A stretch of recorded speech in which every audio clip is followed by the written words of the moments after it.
Привет, с вами Рэй и добро пожаловать на мой туториал по макияжу. Это видео будет немного жутким, но зато в хорошей компании Милахи Скрепса и Магота.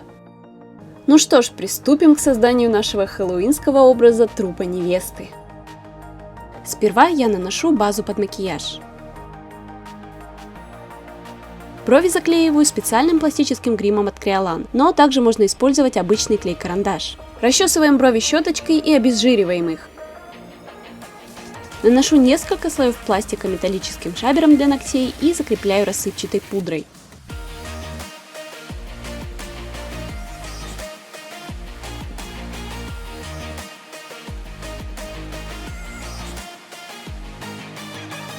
Пока не забыла, как я обычно это делаю, наношу базу для теней на веки. Самое время покрыть себя синей краской. Я буду использовать грим для аэрографа от Make Air, смешиваю 3 разных цвета. Его можно заменить обычным аквагримом, например, с Назару. Также мне понадобится белый жирный грим. Это был мой самый первый опыт работы с гримом из аэрографа, поэтому сейчас вы видите искренние и неподдельные эмоции первого впечатления.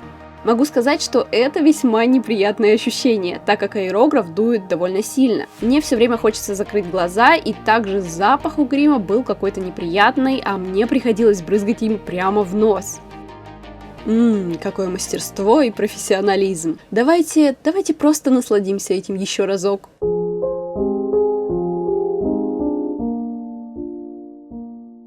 Больше всего меня волновало, как грим ляжет на заклеенные брови, поэтому я начала именно с них.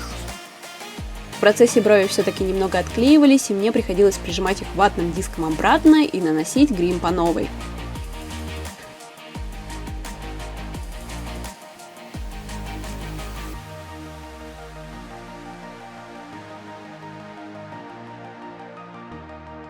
Не пугайтесь, это тот образ, который на первых этапах выглядит очень странно и жутковато. Ватным диском убираю излишки грима, попавшие на веки, и припудриваю лицо.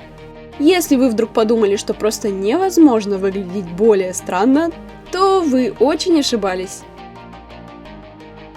Итак, начинаю рисовать разрыв на левой щеке. Намечаю контур черным аквагримом с Назару. Удобнее это делать мягким, но очень хорошо заточенным карандашом, например, ультрачерным каялом, или гелевой подводкой и тонкой кисточкой. Белым жирным гримом намечаю зубы. Заполняю черным гримом остальное пространство внутри контура и тонкой кисточкой прорисовываю зубки.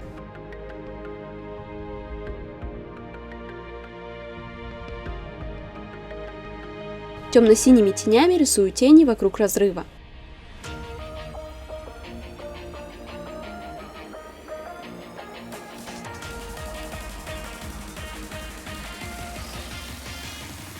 Черными тенями рисую дополнительные точечные повреждения и затемняю зубы.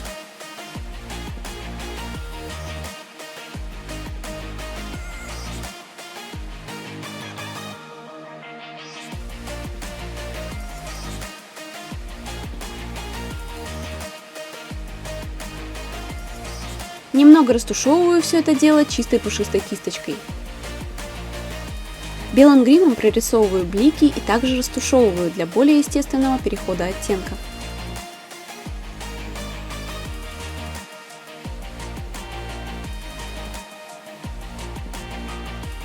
От очков, конечно же, остались следы, и пришлось заново закрашивать этот участок. Надеваю белые линзы и становлюсь еще красивее. Приступаю к макияжу глаз и черным карандашом хорошенько прокрашиваю межресничное пространство, чтобы полностью скрыть цвет своей кожи. Синими тенями от Inglot намечаю контур.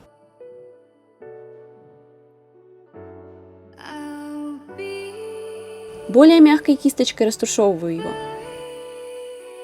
Не бойтесь заходить как можно выше, прямо на брови, это создаст эффект огромных глаз.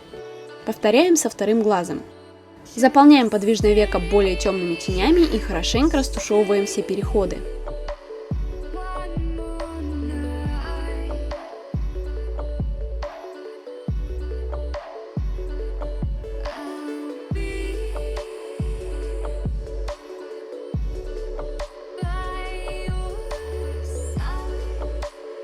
Черными тенями затемняем внешний уголок глаза, а также рисуем складку века намного выше своей.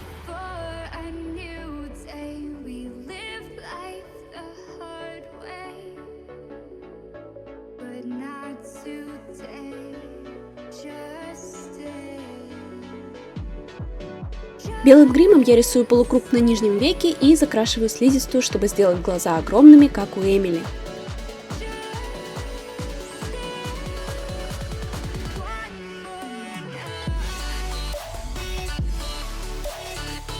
Припудриваю белыми тенями.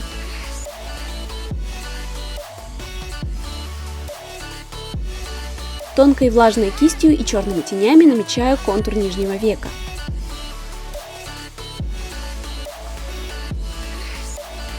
Растушевываю линию синими тенями. Здесь я накладываю темно-синие тени вокруг нижнего века и растягиваю их почти к самым скулам.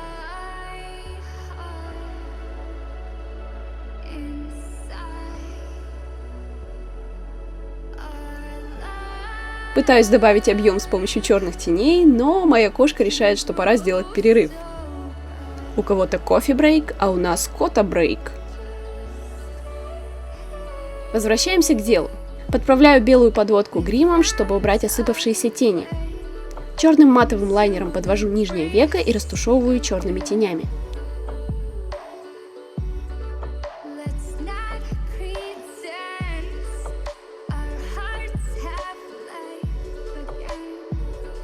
В сравнении со вторым глазом эффект очевиден. Добавляю еще больше черных теней на верхнее веко.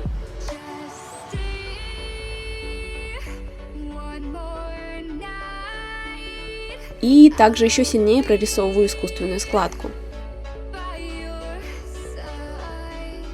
Черным лайнером подвожу внутренний уголок глаза, соединяя верхнее и нижнее веко. Тонким коричневым карандашом намечаю бровь.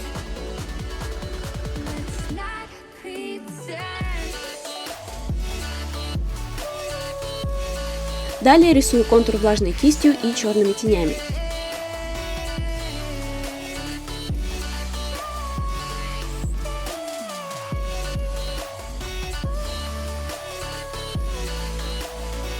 Заполняю контуры черным карандашом и подправляю черными тенями.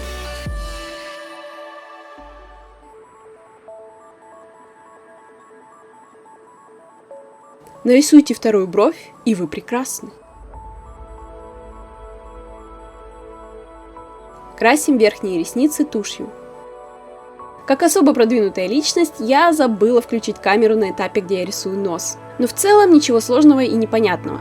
Для эффекта впалого носа рисуем гримом или карандашом небольшие черные треугольники и хорошенько прокрашиваем все видимые участки кожи.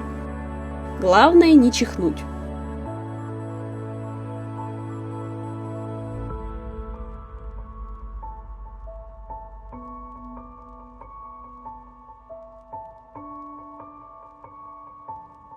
Наконец-то переходим к моему любимому этапу – контурингу. Носик у Эмили очень маленький, можно сказать, его почти нет, так что я максимально сужаю спинку носа при помощи синих теней и плоской кисти.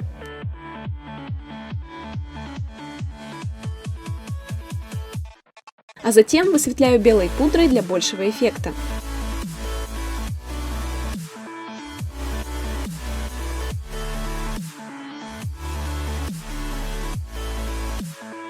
Также высветляю пространство между бровей, так как у Эмили довольно широкий лоб. Зрительно укорачиваю нос, затемняя кончик, и дополнительно усиливаю контуринг более темными тенями.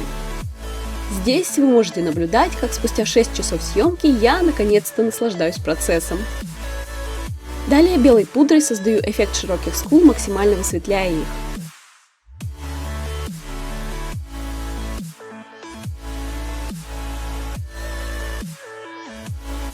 Также выделяю лоб и подбородок. Белыми тенями высветляем пространство под нарисованными бровями. И еще немного белой пудры наношу над верхней губой, так как губы Эмили находятся довольно низко, и этот трюк зрительно увеличит пространство под носом.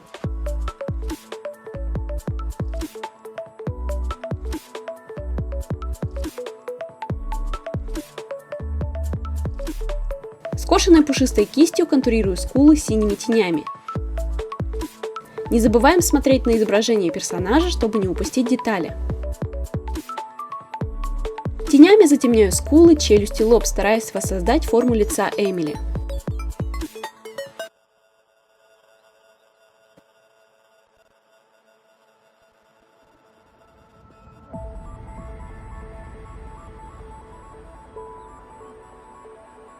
Также тщательно контурирую челюсть в попытках сделать свое овальное лицо более треугольным и острым.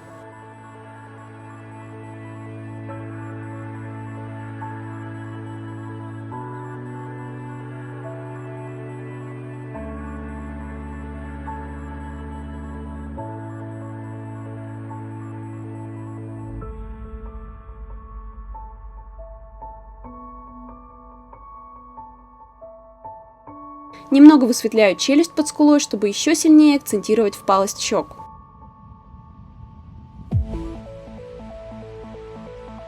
Я также решила добавить совсем чуть-чуть румян с помощью лиловых теней, чтобы сделать образ более милым. Чтобы еще больше выделить выступающие части лица, я добавляю холодный хайлайтер на скулы, переносицу и под бровями.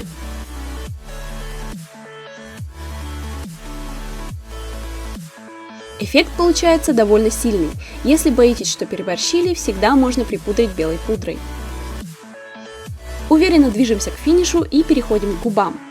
В последнее время я всегда наношу праймер, чтобы защитить губы от пересыхания, и всем очень советую. Начинаю с матовой помады Liquid Spade от NYX и кисточкой намечаю контур.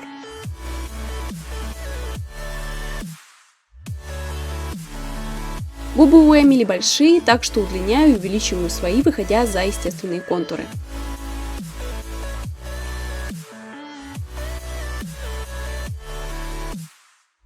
В процессе я поняла, что цвет у помады не самый подходящий, так что излишек продукта я убираю салфеткой и перехожу на вельветин от Lime Crime.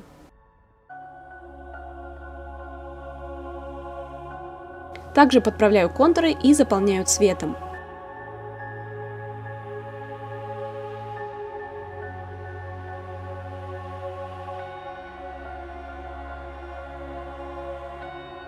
Этот цвет чуть лучше сочетается с гримом, но все равно мне хочется получить более объемный эффект. Темным карандашом я обвожу контуры и растушевываю кисточкой.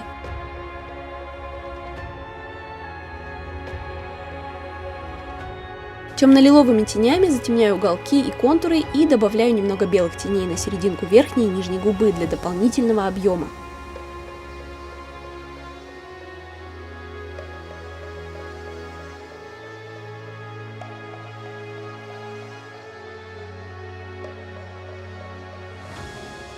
Чтобы еще больше выделить губы, прохожусь синими тенями вдоль нижнего контура и добавляю ямочки на уголках. Осталось добавить пятно на лбу. Для этого я использую синие, черные и зеленые тени и черный грим.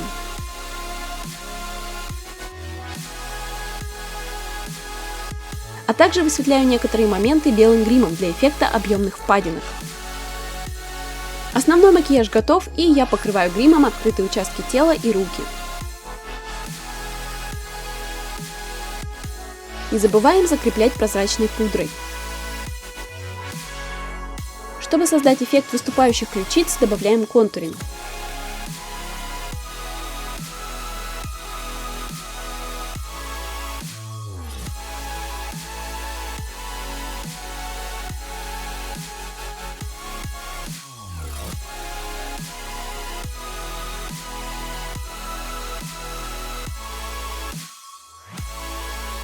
Светлые участки можно дополнительно выделить хайлайтером для большего эффекта.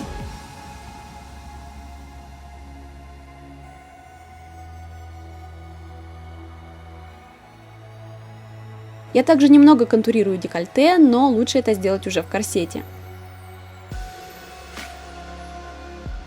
Добавляю темное пятно на ключицу, затем понимаю, что это была не та ключица, и переделываю за кадром. Наконец пришло время накладных ресниц, и я наклеиваю их в самом конце, так как они очень сильно нагружают мне глаза, и я стараюсь максимально оттянуть этот момент. Похоже, настало время для очередного кота-брейка, и Терра передает вам привет. Для этого образа просто необходимо добавить нижнюю пару ресниц. Если этот вариант кажется вам слишком экстремальным, вы можете нарисовать их лайнером или гелевой подводкой, но мне нравится эффект, который создают именно накладные ресницы. Ну что ж, образ готов, и осталось надеть парик и костюм.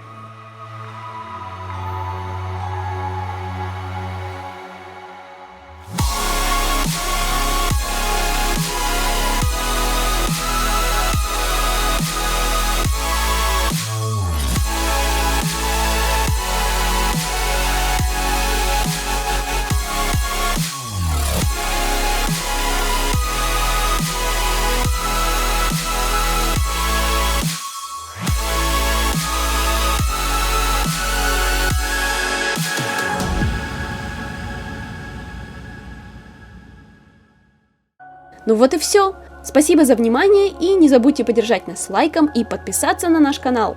Пишите в комментариях, на чей еще образ вы бы хотели увидеть макияжный туториал от нас.